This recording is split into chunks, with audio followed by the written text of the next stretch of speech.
In 1898, a device the size of an alarm clock shook an entire city block in Manhattan. Windows cracked. Gas pipes hummed against their fittings. The floor of the building at 48 East Houston Street began to undulate at a frequency that made men grab walls to keep their footing. The engineer running the device destroyed it with a hammer before the police could examine it. The patent still exists. The weapons calculations do not. That is not a coincidence. It is a pattern. And this video is about that pattern. The civilizations that won their wars understood something the ones that lost did not. A weapon that works too well is more dangerous after the battle than during it. Leave the manual intact and the next enemy reads it. Leave the formula and a rival faction uses it against you. The safest thing, the strategically rational thing, is to win, and then burn the instructions. These 10 weapons were real. They were documented in military chronicles, analyzed in peer-reviewed metallurgical reports, and in several cases confirmed by working modern replications. The evidence is still there, scattered across patent archives, Byzantine court documents, Roman engineering texts, 16th century Italian Inquisition records. What is gone, in each case, is precisely the part that explained how to make them work again. That absence is not bad luck, it is a decision. And once you see the same decision made 10 times in a row, it stops looking like coincidence and starts looking like policy. Picture a Roman battlefield, not the cinematic version, not the gilded eagle standards and gleaming infantry lines. Picture something stranger. A mule-drawn cart rolling across a muddy Dacian hillside, operated by exactly 2 soldiers.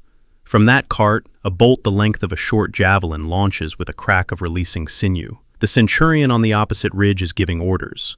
And then he is not. The carroballista, a torsion-powered bolt thrower mounted on a wheeled vehicle, was not experimental. It was standard issue. Every centuria of 80 men fielded one. A full Roman legion deployed between 50 and 60 of them simultaneously, creating a wall of coordinated long-range fire before any infantry closed to hand-to-hand range. We know this because the Trajan's column in Rome, completed in 113 CE, depicts them in stone relief. Soldiers loading bolts, mules at the harness, machines in firing position. Modern reconstruction work, most notably by specialist engineer Alan Wilkins, who studied Roman artillery for 3 decades, produced portable variants weighing just 9 kilograms. Bolt velocity and replication testing, approximately 105 meters per second. Effective combat range, 500 meters. Maximum lethal range, 900 meters. 900 meters. From a cart. In 80 CE, step back from the numbers for a moment and think about what 900 meters looks like on a human body. At that distance, the target is a smear, a suggestion of a man against a hillside. The bolt that hits him is traveling faster than the sound of its own launch. He does not hear it coming. He does not see it coming. He is simply giving orders, and then he is on the ground, and the men around him do not yet know why. To put that in context, the standard infantry musket of the Napoleonic Wars had an effective combat range of roughly 50 meters. The carroballista outranged it by a factor of nearly 20. The mainstream explanation for its disappearance is technological degradation. The collapse of the Western Roman Empire severed the supply chains for the specific organic materials required for the torsion springs. Twisted sinew bundles needed skilled artisans who understood the curing techniques, and when the institutional knowledge fragmented, the machines could no longer be maintained. This explanation is reasonable. It is also conspicuously incomplete for one very specific reason. The Roman military was the most bureaucratically documented institution in the ancient world. It kept records of grain allocation per campaign, latrine dimensions per garrison, tunic thread counts per rank. It produced no complete technical manual for the carroballista, not one. The closest surviving description is a passage in Vitruvius, a writer whose main subjects were theater acoustics and residential architecture, who provides proportional tables for torsion engines without the critical manufacturing data. The specific animal species, the moisture content, the curing temperatures, the tolerances. No manual was filed, no production records survived, no apprentice notes were preserved. The machine that gave Roman legions the longest-range precision fire of the ancient world fell silently out of every document simultaneously. Medieval armies desperately outgunned by steppe cavalry and mounted Arab forces would have traded entire provinces for this technology. They had no idea it had ever existed. The year is 672 CE. You are standing on the sea walls of Constantinople at midnight. 200 Arab ships are cutting through the darkness of the Marmara toward the city. The defenders are outnumbered. The city should fall by morning. Then bronze tubes mounted on Byzantine warships begin to scream under pressure. From the prows, streams of liquid fire erupt across the dark water. The flames do not splash and die. They cling to the wood. They spread across the surface of the sea itself. Men leap overboard and discover the water is not safer than the deck. The fire accelerates on contact with moisture. By dawn, the fleet is ash. Greek fire, engineered by Callinicos of Heliopolis around 673 CE, was not a weapon. It was an entire industrial system. John Haldon, a specialist in Byzantine military history at Princeton University, demonstrated in 2006 that the formula required crude oil from specific Crimean deposits that remained liquid at ambient temperature, combined with quicklime, which reacts exothermically with water and accelerates combustion on contact with moisture. The delivery mechanism consisted of pressurized copper boilers, hand-operated pumps, and bronze siphon nozzles handled by specialist operators called siphonarioi, men who trained for years under sealed imperial oaths. The formula was transmitted from emperor to emperor verbally. Writing it down was prohibited. Discussing the components in public carried the death penalty. Constantine VII Porphyrogenetos, writing in 950 CE in his manual on the administration of the empire, instructed his son, sharing the secret with any foreign power was not treason, it was a sin against God. This is the point where the story stops being chemistry and becomes state secrecy. The Arab fleet captured Byzantine ships carrying Greek fire on at least 3 separate occasions between 678 and 718 CE. Intact siphons, intact fuel tanks, operational hardware. They could not make the system work. The Bulgarian ruler Tervel captured a complete fire-projecting vessel in 718 CE. It sat in his harbor for decades and never fired once. The hardware was capturable. The knowledge, bound inside trained human bodies under imperial oath, was not. When the Fourth Crusade sacked Constantinople in 1204 CE, the last lineage of trained siphonarioi was scattered across the Mediterranean. The last emperor who held the verbal formula was deposed. The compound was not lost gradually. It was severed in a single afternoon by soldiers who did not understand what they were destroying. For 700 years, Greek fire had been the reason Constantinople held. The city outlasted Attila, the Persians, the Umayyads, the Bulgars, because it had a weapon no one could copy without its operators. When those operators were finally gone, so was the empire they had protected.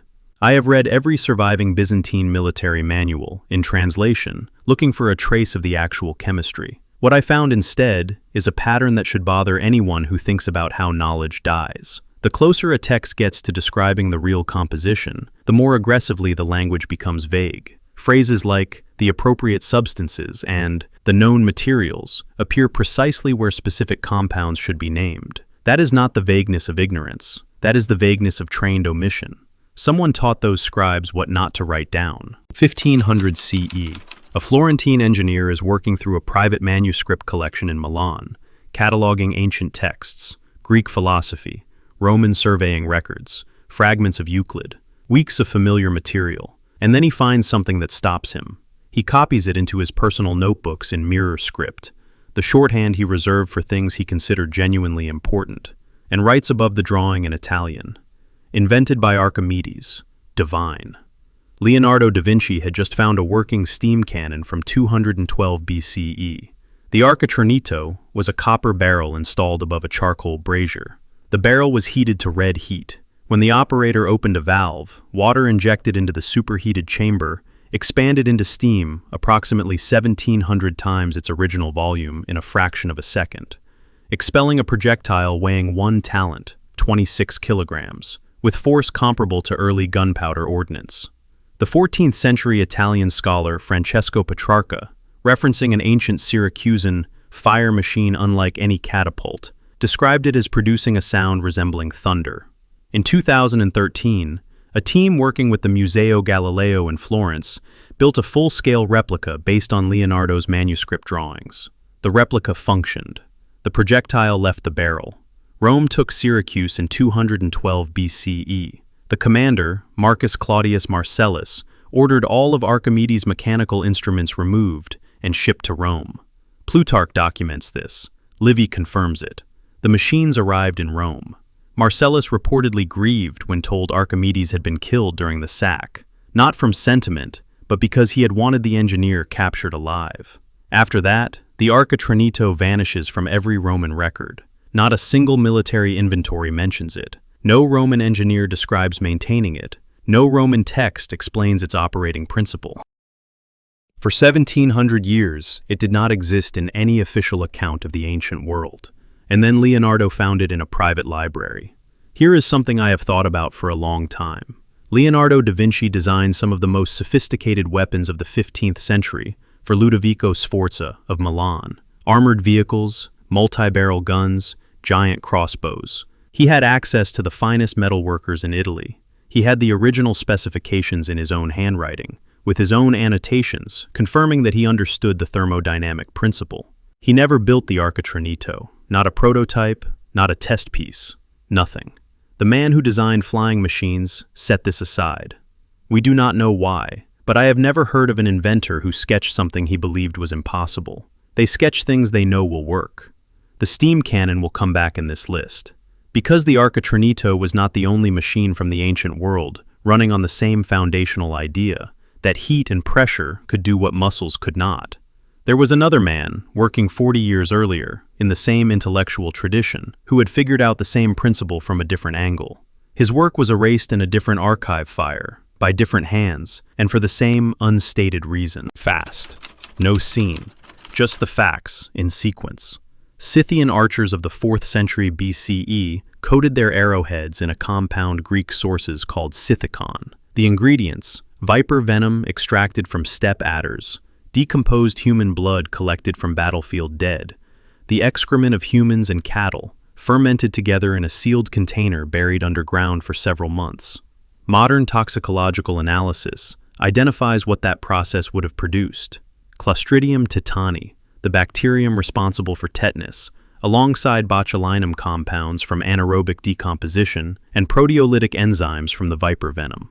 The underground burial fermentation was exactly the method required to cultivate anaerobic bacteria. This was 2,000 years before Louis Pasteur described what bacteria were. A surface wound from a coated arrow, a graze, a scratch, an edge cut that barely broke the skin, produced symptoms within hours: spreading numbness, violent involuntary muscle contractions, vomiting of dark fluid, and progressive gangrene at the wound site. The arrowheads were engineered with backward-angled barbs, calibrated to shear off inside tissue when the shaft was pulled, ensuring the coated tip remained in the wound regardless of how quickly the victim attempted removal. Pseudo-Aristotle, writing in the 3rd century BCE, listed Scythicon as one of the primary tactical threats to Greek armies operating on the northern frontier. Not the bows, not the horses, the coating on the arrows, the detail that the official histories consistently minimize. Scythian healers, a priestly caste called the Agari, used microdoses of the same compound to cauterize wounds and prevent infection. This is documented in Greek medical literature of the period. These were nomadic people, systematically described by Greek writers as primitive and uncivilized. Those same writers then carefully transcribed a biological weapons production protocol, requiring controlled anaerobic fermentation, species-specific venom extraction, and calibrated therapeutic microdosing, knowledge that European medical science would not independently develop for another 2,000 years. What exactly were we calling barbaric? Palermo, 1630 CE. A woman named Julia Tofana is selling small glass bottles near the cathedral. The bottles carry a printed image of St. Nicholas of Bari. The product is listed as a cosmetic preparation, Manna di San Nicola. Women buy it regularly. Their husbands begin to decline. Stage 1, a prolonged cold. Stage 2, progressive weakness. Stage 3, an exhaustion indistinguishable from natural consumption. The coroner records natural causes. The estate lawyer grows busy. The widow inherits. Over the following 2 decades, in Palermo, Naples, and Rome, approximately 600 men died. Primarily wealthy, frequently abusive husbands, several connected to prominent families, and the aristocratic inheritance networks that controlled Italian property law. The deaths continued at a steady pace for 20 years before a single client, confessing to a priest, broke the chain. Aqua tofana was an arsenic compound combined with lead acetate and belladonna alkaloids in proportions that produced no taste, no color, and no smell detectable by any diagnostic method available to 17th century Italian physicians. A lethal dose required 4 drops, administered across multiple sessions over days or weeks, allowing the victim to deteriorate along a timeline calibrated to permit settlement of legal affairs, revision of wills, and maximum transfer of property rights to the widow under ecclesiastical inheritance law. Tofana understood property law as precisely as she understood chemistry. The distribution network she built over 2 decades was not improvised criminality. It included apothecaries who supplied raw materials, priests who managed client introductions through the confessional, and a supply chain extending from Sicily to central Rome. This was a parallel legal system, operating entirely outside every institution that might have stopped it, because those same institutions were embedded in the network. Pope Clement XI ordered the formula destroyed in 1709, not confiscated, not archived under restricted access, destroyed. The specific papal edict targeted all written records describing the compound's composition, citing protection of the stability of families and the order of states. Something about that order has always struck me sideways. Governments confiscate weapons. They preserve them in restricted archives for potential future use. They do not order destruction of the knowledge itself, unless the knowledge is more dangerous to the government than any enemy it has faced. The formula for aqua tofana was ordered destroyed because it was a direct threat to the specific structure of aristocratic inheritance that the Church depended on for its institutional survival. Julia Tofana was executed in 1659. The Inquisition records documenting her trial and her network remain only partially accessible to scholars to this day. For a case this famous, the surviving paper trail is unnaturally thin, precisely where composition and distribution should be clearest. December 1398. The Yamuna plain outside Delhi. Timur, known in the West as Tamerlane, is facing a problem that has stopped every conventional cavalry force in the world. The Sultanate of Delhi has deployed 120 war elephants, each armored in quilted cotton and chainmail, each carrying a tower of archers, each with tusks wrapped in iron. Horses will not charge them. Infantry breaks against them. These are the arm of the Sultanate's army that every opposing commander is expected to break against, the point at which ordinary tactics stop working and most generals stop advancing. Timur's solution required no new metallurgy, no engineering, no chemistry, just a precise understanding of how pain moves through an animal's nervous system. He ordered his soldiers to load camels with bundles of dry grass and cotton soaked in naphtha and oil. The loaded camels were herded into a forward line, directly ahead of his cavalry. When the two armies engaged and the elephant formation advanced, the bundles were ignited. What happened in the next 60 seconds ended the battle. An elephant's hearing is calibrated to detect low-frequency ground vibration across miles of open grassland. The pitch of an animal screaming while on fire falls in a frequency range that bypasses even the most disciplined war training. The mahouts, the handlers controlling the animals from their necks, lost simultaneous control across the entire elephant line. The elephants turned into the Sultanate's own infantry, into the soldiers who had been marching in formation behind them as support. The Sultanate's army was destroyed, in significant part, by its own most powerful weapon. Timur took Delhi within days. The massacre that followed killed approximately 100,000 civilians by conservative estimates. The tactic of the burning camels was never deployed again at this scale. It also disappears from Timur's official autobiography, the Tuzukat-i-Timuri, entirely. A battlefield decision that opened India to him is not mentioned once in the record he left of his own campaigns. The stated reason, when historians address the omission, is that the method was too unpredictable to be systematized into doctrine. Accurate, probably. The deeper implication, a weapon that runs on terrified burning animals cannot be reliably commanded. It cannot be owned. And Timur, above everything else, needed to own his victories cleanly. The one time the war ran itself without him, he chose not to remember it. In 2005, researchers from the Massachusetts Institute of Technology positioned 127 mirrors on the waterfront of the Charles River. The target was a wooden vessel replica, painted with period-accurate dark-pitch tar, at a distance of 30 meters. Within 10 minutes of focused sunlight, the wood began to smoke. Within 12 minutes, it ignited. This was not a physics demonstration. It was an attempt to settle a 2,000-year argument. In 212 BCE, Archimedes was defending Syracuse against the Roman fleet of Marcus Claudius Marcellus. The Romans brought hundreds of warships. Archimedes had no navy. What he had was an understanding of parabolic optics that European mathematics would not formally systematize until the 17th century, and the Sicilian sun, which shines approximately 300 days a year.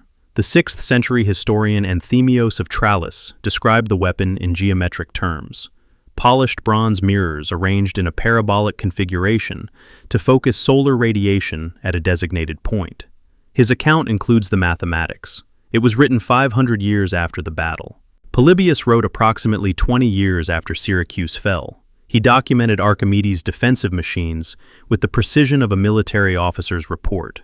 The grappling cranes, the catapults, the counterweighted arms, the bolt throwers. He does not mention mirrors, not once. Livy's account of the same siege runs to thousands of words and also omits them. The argument that this omission proves the mirrors never existed gets the logic exactly reversed. Polybius was the most methodical military historian of the ancient world. For him to document every other machine in detail and then skip the device that could set ships on fire from several hundred meters is not neutral absence. It is a specific, deliberate choice about what to record. Now remember what happened to the Architronito after Rome took Syracuse. Removed, inventoried, shipped to Rome, then vanished from every subsequent record. 2 weapons, same city, same year, same Roman commander. The mirrors are also not listed in the surviving Roman transport inventories. An object large enough to focus heat on a warship would not fit in a pocket. It was not accidentally omitted from the list. It was removed from the list. The Massachusetts Institute of Technology experiment confirmed the physics. A 1973 test by Greek naval researcher Ioannis Sakis, using 70 sailors each holding a copper-coated mirror, ignited a wooden boat at 50 meters in seconds. The question has never been whether the weapon could function. The question that never gets asked is why the Romans spent 4 centuries of written history reaching the same agreement about what not to mention. What the record confirms, then what the silence around it suggests. Ctesibios of Alexandria, engineer, inventor, son of a barber, built a ballista in approximately 270 BCE that used bronze cylinders with precisely fitted pistons and compressed air, instead of the twisted organic sinew that powered every other catapult of the period. No animal tendons that rotted in damp weather and snapped in heat. No sinew stocks that lost calibration between campaigns. Just metal, geometry, and the elasticity of air. The Roman architect Vitruvius cited Ctesibios directly in the 1st century BCE. Heron of Alexandria described a variant in the 1st century CE, noting the estimated range at 600 meters. Both writers clearly had access to the original texts. Ctesibios wrote 2 complete volumes on his inventions. Those volumes do not exist. We have only these second-hand summaries. The books were stored in the Mouseion, the research institution affiliated with the Library of Alexandria, and have not been seen since the Mouseion's destruction. The precision machining required to produce pistons fitting bronze cylinders tightly enough to hold compressed air, what modern engineers call tolerance fit, represented metalworking capability that European manufacturing would not consistently achieve until the development of industrial boring machines in the 1700s. Ctesibios achieved this in 300 BCE. In Ptolemaic Egypt, his pneumatic principle survived only because he also applied it to water organs and firefighting pumps, civilian applications that threatened no political authority and were therefore permitted to be preserved. The military specifications, the bore calculations, the optimal compression ratios, the scaling parameters, went with the books. Now hold this next to what happened in Syracuse 40 years later. The Architronito and the pneumatic ballista were products of the same intellectual tradition. The idea that physical laws could generate mechanical force without human or animal muscle. Both emerged within a 50-year window. Both were documented. Both are known to us only through writers who had access to the originals and chose to preserve partial descriptions. Both originals vanished in archive destructions. Ctesibios himself probably died unremarkable. No record of his end survives.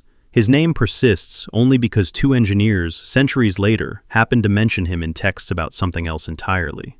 Without Vitruvius and Heron, he would be completely unknown. What disappeared with him was not a curiosity. It was a working route toward mechanical force that later civilizations had to rediscover almost from scratch, following entirely different paths, centuries behind schedule. The name means hot gates. It has always meant hot gates, not because of what happened there, because the ground itself is hot. Thermopylae, the narrow coastal pass in central Greece, where Leonidas and 300 Spartans held a Persian force in 480 BCE, sits above an active geothermal zone. The springs there have been venting hydrogen sulfide and sulfur compounds continuously for centuries. Ancient travelers described the area as smelling of burning and decay. The Phocians had maintained a fortified wall across the pass for generations before Leonidas arrived. Locals avoided the springs. Leonidas chose this pass specifically. The Greek Defensive League had debated positions further north with broader approach terrain. Leonidas chose the place the locals called the Hot Gates, the place that smelled of poison. Whether he understood the geochemistry in any systematic sense cannot be recovered from the surviving record. What can be shown is simpler and, in some ways, stranger. He chose a pass known for heat, stench, and narrow airflow, and the retellings that followed stripped the terrain almost entirely out of the story they built around him. Active sulfurous geothermal zones in enclosed terrain vent fluorine compounds, specifically hydrogen fluoride, in concentrations acutely toxic to human and animal physiology. The historical documentation of the Laki volcanic fissure eruption in Iceland in 1783 provides a reference point. Fluorine gas from that single geological event killed over half of all livestock in Iceland within months, caused systematic bone degradation and neurological failure in surviving animals, and triggered a famine that killed approximately a fifth of the island's human population. That was from one eruption. The Thermopylae springs had been continuously active for centuries. The Persian army funneled into a corridor approximately 50 meters wide. They camped there for 3 days. They numbered, depending on the ancient source, between 100,000 and 300,000 troops, breathing enclosed air above continuously venting sulfurous ground. The 300 Spartans had selected the position. They knew what the hot gates were. They had trained in the terrain. The official historical record that emerged from Thermopylae, the mythology of 300 men against 300,000 through sheer courage, the legend of "come and take them," is one of the most powerful military narratives in Western culture. It is also, as mythologies go, remarkably complete. It contains no room for the environmental advantage, no room for the tactical implications of camping an army of hundreds of thousands in a poison corridor. After the battle, Roman forces fought at the same pass in 191 BCE against Antiochus III of Syria. Roman historians afterward began shaping how Thermopylae was described, emphasizing courage, softening tactical specifics, cementing the legend of warrior will. The same editors who removed mirrors from the siege of Syracuse, the same editorial culture that produced no carroballista manual. What is interesting is not the presence of heroic myth. Every culture makes heroes. What is interesting is the precision with which the terrain disappears from every retelling, as though the pass itself were the secret. In the spring of 1898, residents of Lower Manhattan began reporting that their buildings were vibrating. Plaster was falling from interior walls and structures that showed no prior structural problems. Gas pipes were humming in their fittings. Horses in the street were panicking without visible cause. The police were dispatched to 48 East Houston Street. They found Nikola Tesla standing next to a device bolted to a structural beam of the building. The device was approximately the size of a large alarm clock. When the officers entered, Tesla picked up a hammer and destroyed it.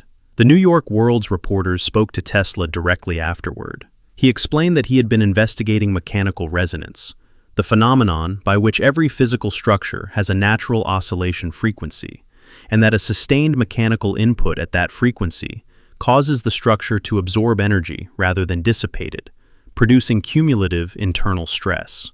He said he believed, had the experiment continued for another hour, he could have collapsed the building. He said, and this is in the archived newspaper text, that given sufficient time to calculate the resonant frequency of the Earth itself, he could theoretically split it in half. United States Patent Number 514,169, filed in 1893, describes the mechanical oscillator in its general form. The patent exists. The weapons specifications, the resonant frequency tables, the scaling calculations for geological structures, the optimal parameters for architectural targeting do not appear in the patent. They do not appear anywhere in the public record. I spent 3 nights cross-referencing the New York police reports from 1898 with the patent filing dates and the newspaper accounts. The timelines do not align the way the official narrative describes. I track inconsistencies for a living, and I know what a carefully trimmed sequence of events looks like. This one has been trimmed. Tesla died in January of 1943. Within hours of his death, agents from the United States Office of Alien Property arrived at the Hotel New Yorker and removed all of his papers. All of them. The stated reason was wartime national security. The papers were classified. When a portion were eventually declassified and transferred to the Tesla Museum in Belgrade, researchers cataloging the materials noted specific notebooks were absent, those covering the period of the oscillator experiments. The missing notebooks were not among the declassified materials. No explanation was given. No inquiry was opened. Modern military geophysics uses truck-mounted vibration machines called vibrosis units to generate controlled seismic waves for subsurface mapping. The fundamental operating principle is identical to Tesla's oscillator. The defense applications of resonance-based wave generation are classified. The cause of death was ruled a cerebral aneurysm. The missing calculations were attributed to wartime administrative confusion. Officially, there is nothing to see. After a while, the missing pages stop looking accidental. Not because every case is identical, but because the silence keeps falling on the same kind of knowledge. The specific step that turns a clever idea into a usable weapon. The formula, the operator protocol, the bore tolerances, the curing temperature, the resonant frequency tables. Not the concept, the execution. Most people hear these stories as curiosities. You watch 10 of them and noticed what connects them. That instinct, to look at the gap in the record instead of the record itself, is rarer than it should be. Which silence looks most deliberate to you? The Roman manuals that were never filed, the Byzantine oath system that died with its operators, or Tesla's notebooks that left a hotel room and never arrived anywhere on the public record? Pick one. Make the strongest case. Best argument gets pinned. Subscribe, because the next list is already harder to locate than this one.